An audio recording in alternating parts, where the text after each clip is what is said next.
Hey everyone, going to do a little inlay today, or actually making the inlays to do another project. And on this project we're doing these Sockeye Salmon.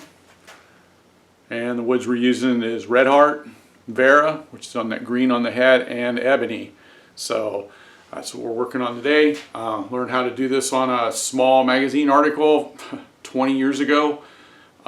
Been doing things ever since, and the article had 3 parts and how to do a 3-part inlay, and I just figured, well, if you can do 3 parts, you could do 100 parts. So there's some pretty elaborate inlays I've done, but we're just going to keep it simple with this. So I'm going to show you how I cut them, how I make the inlays, and then later on we'll do another video with the inlays going into, we're going to do a cribbage board and some teak wood, and I'll do that on a later video. So that's what we got going, how to make these little things, these little fish. And I'll show you how it goes. And if you have any questions, feel free to ask me in the comments. I love having all the comments. So, well, anyway, let's get going. So on these Sockeye Salmon inlays, we're using Ebony, Vera, and Redheart, both the sapwood and the heartwood. First thing we're doing here is taking one of the patterns, and I'm using some Super 77 spray adhesive, and we will put it on the Redheart because we are going to cut the body section first.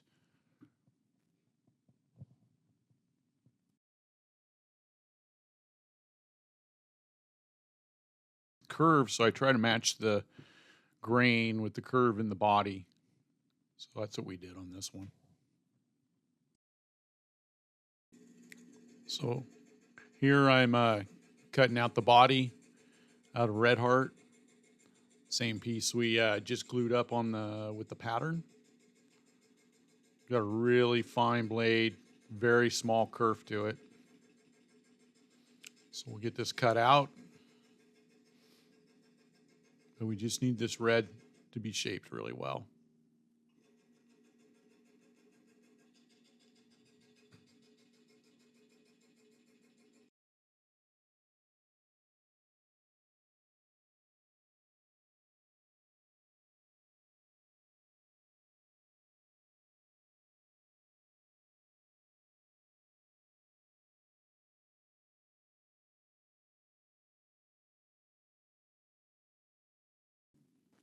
So here we got a piece of Vera laying on the table. This will be the part for the head. And now we're getting ready to apply the Redheart body on top of this piece of cello tape.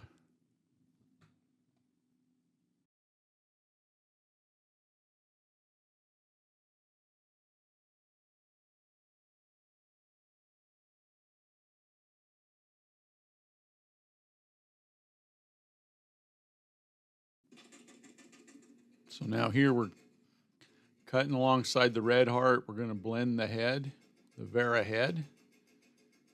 And that's why we got the pattern laid down, so we're going by that pattern. So now I'm cutting around the head here.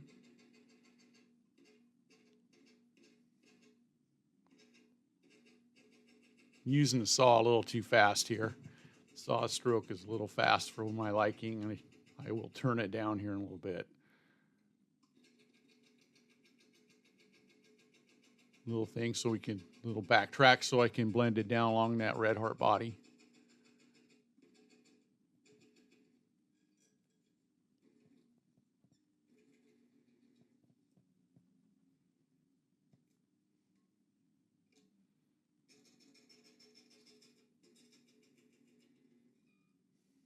Give a little relief cut there. So this is where the Redheart and the Vera head, the Redheart body and the Vera head will match up after this with this cut.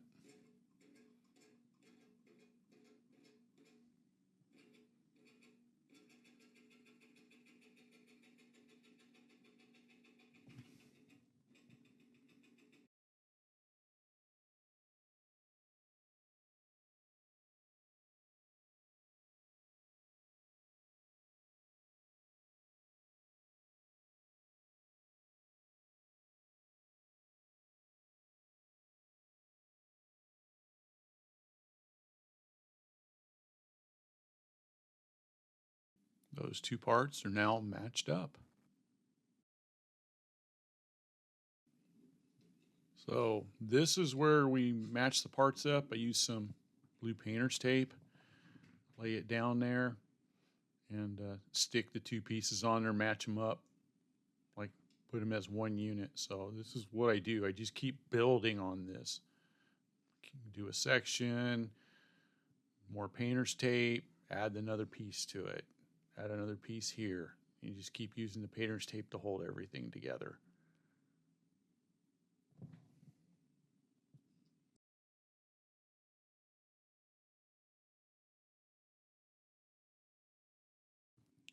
So now we're taking that assembly with the Redheart body and the Vera head. And I got a piece of ebony here, and and another pattern laid on the ebony. So now we're going to apply that body and head that I put together onto the ebony so I can make the next cut. Just keep building layers.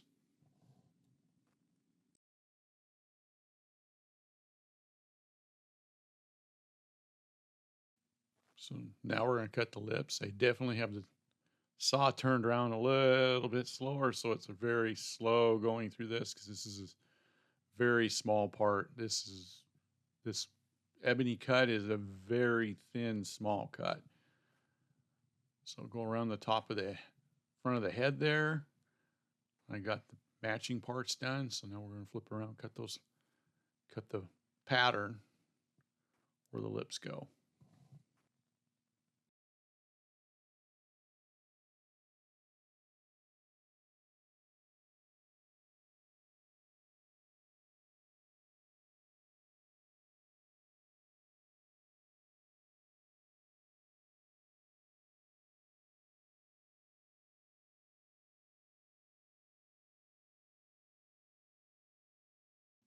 So here I took a pattern and cut it half down the middle, the lengthways of the fish, and because I want the grain direction going right on these fins. So now we're using some Redheart sapwood because the color's right, and making sure the grain's going like fins. So manipulating the grain, that's a big deal about doing all this stuff handmade. So we're cutting one side. Now we're cutting the other side, and this is so it all matches along get a tight fit along that body where those fins match that body.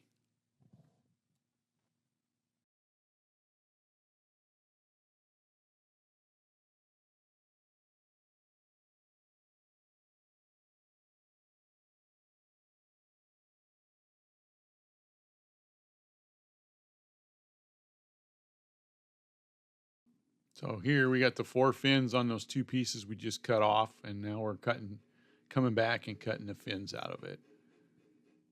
And the edge that matches has already been cut, so these are pretty much freelance. Not so much freelance, but follow the pattern. But if you're off a little bit, that's no big deal. Makes each fish individual and unique.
So here's last. I stuck all the pieces of this fish on a piece of blue tape for backer.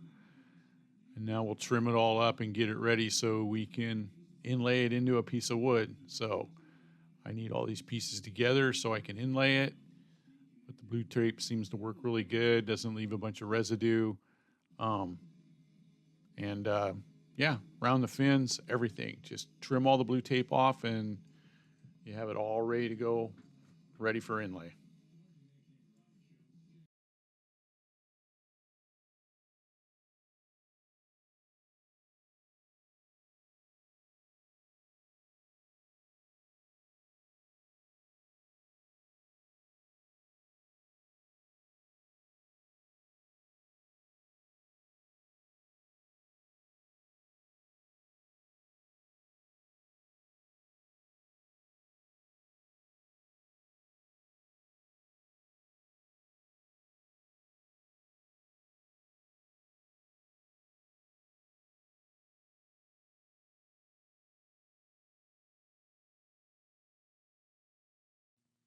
So there's the finished product, finished inlay, all ready to go and be inlaid into a board.